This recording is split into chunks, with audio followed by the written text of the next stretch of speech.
Assalamualaikum warahmatullahi wabarakatuh. Perkenalkan, nama saya Swanindya Laras Kinanti dari Fakultas Agama Islam NIM 3150210011 dari kelas Tarbiyah C. Mengenai tugas ulumul hadis, saya akan menyampaikan materi mengenai hadis ali, hadis nazil, hadis mauquf, hadis mursal, dan hadis gharib. Nadhumah. Abda'u bilhamdi musalliyan ala Muhammadin khairin nabiyyi ursila wa dhini naqsamil hadisi iddah wa kullu wahidin atawahhadah awwaluha sahibu wa huwa mattasal isnaduhu wa lam yasudda aw yu'al yarwihi adalun dhabitun an mislihi mu'tamadun fi dhabtihi wa naqlihi wal hasanu ma'rufu turqaw wa ghadat rijaluhu laka sahihi istaharat wa kullu ma an rutbatil husni qasur fa huwa dha'ifu wa huwa aqsaman qusur wa ma udifa lin nabiyil marfu'u wa ma li tabi'in huwa maqtu'u wal musnadul muttasilul isnadi min rawihi hatta mustafa wa lam yabin wa ma bisam'i kulli rafin yattasil isnaduhu lil mustafa fal muttasil masalsalun kul ma'ala wasfin ata mislu ama wallahi an banil fata kadzaka qad haddatsanihi qa'ima au ba'da an haddatsani tabassama azizu marwi naini au salatah mashhuru marwi fawqa masalatah mu'an'anun ka'an sa'idin an karam wa mubhamun ma fihi rawi lam yusam wa kullu ma qalat rijaluhu ala wa didduhu dzaqalladzi qad nazala wa ma adaftahu ilal ashabi min qaulin wa fi'lin fahuwa mauqufun zuqin wa mursalun minhu sahabiyyu saqat wa qul aribum ma rawa rafim faqat. Pertama, hadis ali. Pengertian secara bahasa, ali adalah isim fa'il ulu yang artinya tinggi. Secara istilah, ali adalah hadis yang memiliki sanad dengan jumlah perawi yang sangat sedikit dibandingkan dengan sanad lainnya, yang jumlah perawinya lebih banyak. Contohnya, Nabi Shallallahu Alaihi Wasallam mengutus utusan untuk berdakwah pada suatu kaum, yang diantaranya adalah kaum Dimam bin Sa'labah. Utusan Nabi tersebut menyampaikan beberapa ajaran kepada kaum tersebut.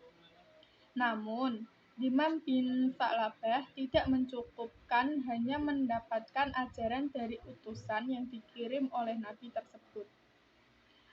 Suatu ketika, saat ada kesempatan bertemu dengan Nabi, Dimam bertanya langsung kepada Nabi, ajaran-ajaran yang disampaikan oleh utusan Nabi, apakah benar? Dan Nabi pun membenarkannya. Kedua, penjelasan hadis nazil. Pengertian secara bahasa, nazil adalah isim fa'il dari nazala yang artinya turun. Secara istilah, nazil adalah hadis yang diriwayatkan dengan sanad yang jumlah perawinya lebih banyak dibandingkan dengan sanad lain yang jumlah perawinya lebih sedikit. Contohnya, Ibnu Hajar dalam salah satu sanadnya, Imam Bukhari meriwayatkan sebuah hadis dari Qutaibah dari Malik, sementara itu hadis tersebut diriwayatkan dari Qutaibah oleh 8 orang perawi. Contoh karyanya Thulatsiyatu al-Bukhari karya Imam Ibnu Hajar al-Asqalani. Ada juga hukum hadis nazil, yaitu hadis-hadis yang telah banyak perawinya memungkinkan adanya kelemahan yang lebih banyak dibandingkan dengan hadis-hadis yang lebih sedikit perawinya. Dengan demikian, hadis ali itu lebih kuat dan dekat dengan hadis-hadis yang makbul daripada hadis nazil. Namun demikian, jika hadis nazil itu bisa lebih kuat jika para perawinya benar-benar dipastikan lebih bersih dari cacat dan kelemahan, atau outshaq, ahfaz, dan afqah dari perawi hadis ahli. Para ulama hadis sangat menekankan pentingnya sanad dalam meriwayatkan ilmu hadis dan hadisnya sendiri. Para penuntut ilmunya juga sangat ditekankan untuk mencari sanad hadis ahli karena dirasa lebih kuat. Abdullah bin Mubarak, sanad itu bagian dari agama.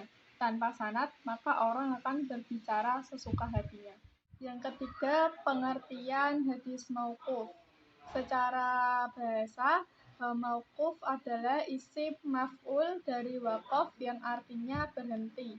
Secara istilah, hadis mauquf adalah hadis yang disandarkan kepada seorang sahabat berupa ucapan, perbuatan, maupun ketetapan.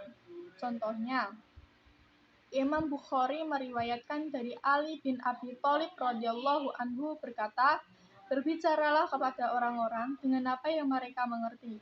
Apakah kalian ingin Allah dan Rasul-Nya tidak dipercaya?" Imam Bukhari yang meriwayatkan bahwa Ibnu Abbas radhiyallahu anhu mengimami sholat meskipun dengan tayamum. Sedangkan contoh hadis mauquf berupa ketetapan adalah saat seorang tabi'in mengatakan, "Aku melakukan hal ini di hadapan salah seorang sahabat yang tidak disalahkan sama sekali." Hukum pada dasarnya, hadis mauquf tidak bisa dijadikan hujjah atau dalil hukum, karena hanya ucapan dan perbuatan sahabat sebagai manusia biasa. Namun, jika menguatkan hadis dhaif, maka bisa dijadikan penguat. Dan jika ada yang menguatkan hadis mauquf, bisa meningkatkan hadis marfu, yaitu manakala hanya sebatas lafal. Sedangkan hukum atau esensinya adalah hadis marfu yang dinisbatkan kepada baginda Nabi Shallallahu Alaihi Wasallam. Seperti ucapan Sayyiduna Jabir bin Abdillah radhiyallahu anhu. Ketika kami menaiki suatu jalan, kami membaca takbir, dan ketika turun, kami membaca tasbih. Selanjutnya, pengertian hadis mursal. Secara bahasa, mursal adalah maf'ul dari kata arsala yang artinya melepaskan. Secara istilah, hadis mursal adalah hadis yang diriwayatkan seorang tabi'in dan disebutkan secara langsung kepada baginda Nabi Shallallahu Alaihi Wasallam tanpa menyebutkan generasi sahabat. Contohnya, Imam Muslim meriwayatkan dalam Sa'id bin Musayyib radhiyallahu anhu bahwa Rasulullah Shallallahu Alaihi Wasallam melarang jual beli antara kurma kering yang sudah dipetik dan melarang jual beli biji-bijian yang masih di tanaman yang belum masak dengan bijian yang sudah dipetik. Hukum hadis mursal bisa diterima dengan syarat diriwayatkan oleh para perawi yang benar-benar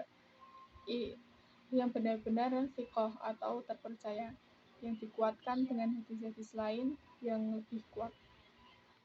Selanjutnya, pengertian hadis gharib. Secara bahasa, gharib artinya asing. Secara istilah, gharib adalah hadis yang diriwayatkan oleh seorang perawi saja, yang memang kedhabitan dan keadilannya sudah diakui oleh para ulama hadis dan diterima, seperti Az-Zuhri dan Qatadah. Contoh, diriwayatkan oleh Imam Bukhari dan Muslim dari Ibnu Fudail, dari Umarah bin Qaqa, dari Abi Zur'ah, dari Abu Hurairah radhiyallahu anhu, Rasulullah Shallallahu Alaihi Wasallam bersabda, "Dua kalimat ringan di lidah, berat di timbangan amal, sangat dicintai Zat yang Maha Penyayang. Maha suci Allah dengan segala pujinya, Maha suci Allah yang Maha Agung." Hadis ini gharib karena diriwayatkan hanya dari jalur yang tersebut. Hukum: di antara hadis gharib ada yang sahih, namun sebagian besar tidak sahih.